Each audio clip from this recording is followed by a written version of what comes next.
And I love that you, brought up the cultural aspect of it. Right across the street from the park, we're actually building a cultural campus. So specifically in the university area, there's so many cultures and, languages that are spoken and people from different backgrounds Yes. and amazing food to eat everywhere.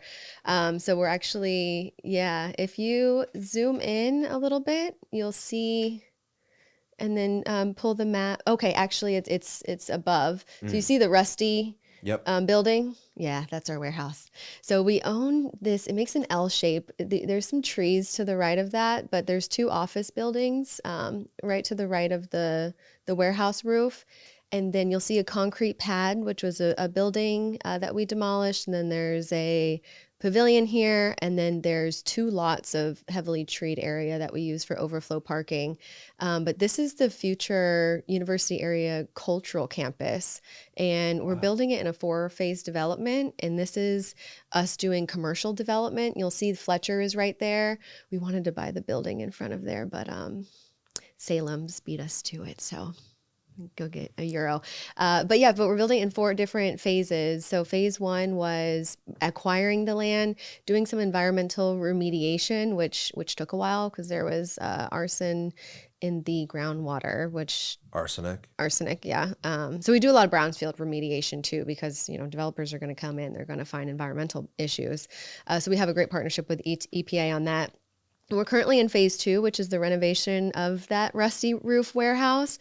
And that is going to be a hub of different resources and providers that come in and, have specialties that we don't currently serve, but that the community needs. So a lot around healthcare Mm. and lack of access to primary healthcare, doctors, legal immigration, more housing counseling, and just bringing in the best of the best to provide their services out of this building. So I think I sent over some renderings and kind of what it will look like. And then we're starting to get into phase 3 planning, which is that corner lot. Okay. Yeah, perfect. This is the warehouse. So I'll stop on this. This is phase 2. That's the warehouse as is. And then we have our concept rendering here. You'll learn that we like to paint everything. And we currently have an initiative called the Artist Collective, where we're getting different artists in the community together and Mm. having them paint murals and, have art that represents their community. And if you go down, it'll be 4,800 square feet. This Wow. is the inside, what it looks like now, and then what the inside rendering will be. But there'll be kind of a floating classroom that you'll see at the top. Yep, and then like this section 3 is let me get oriented here. The galley, we are on the first floor. Yep. So we have kind of this classroom setting area with a partition door that can be opened and then come into the atrium, which can be larger conferences, larger events. It'll be state of the art. And this is a place where we're designing it with a lot of creativity and innovation. And it's supposed to be like fun and colorful. And then we'll have a floating classroom on the second floor, an artist nook, Wow. some office space. So And probably you move could, over here, some co-working and space, the conference dollar room. signs I see, you can sponsor, like a business or corporation could Yes. sponsor a room, right? Is that how that works? Yes. So that's Thank how, you. I need to do better at the fundraising part because, this is how we receive our support. So different rooms in the warehouse itself, you can name it and purchase your sponsorship and the way of you naming. sustain it is renting out the space, right? A business would come in and pay you to use the space. And that's how you kind of sustain all this. It's such a, Yeah. I feel like it's just, I mean, that's the economics of the world, right? The challenge of sustaining something. And it's great if you can build it. Like we talked about earlier, Yeah. how you could give away a house, but if you don't know how to fix a leak, you're going to run into a problem every You time. see that Right, happen too. exactly. Yeah, for sure.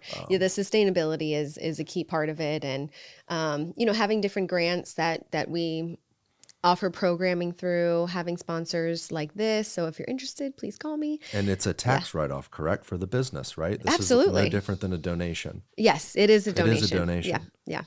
Fantastic. Yeah, and then we'll have a donors wall with our partners in hope that, If just someone's believe in what we're considering this, where doing. could they go to look at some details, or could they email you? Absolutely. Yeah, yeah. It's the information is on our website, so uacdc.org, or you can email me emoody@uacdc.org. Call up our main line, 813-558-5212. And yeah, we'll be happy to have the conversation and kind of where you see yourself plugging into this, and so many different opportunities. I highly encourage you to check out our website, with all the different programming that I talked about. So that's why when people ask us or ask me about UACDC, I'm like, well, what are you interested in? Because we have a little bit of everything for everyone. So if you want to talk art, we have art initiatives. If you want to talk economic development, we have workforce, development and different outcomes that we're working towards the community. If you like art, it's our Prodigy program. If you're, into health, it's our Get Moving program. So I always ask people what they're interested in, and then they can specifically support us in that way. Very cool. Hey guys, if you want to watch the full episode of this clip, click right here. Make sure to subscribe by clicking right here. Thank you for watching.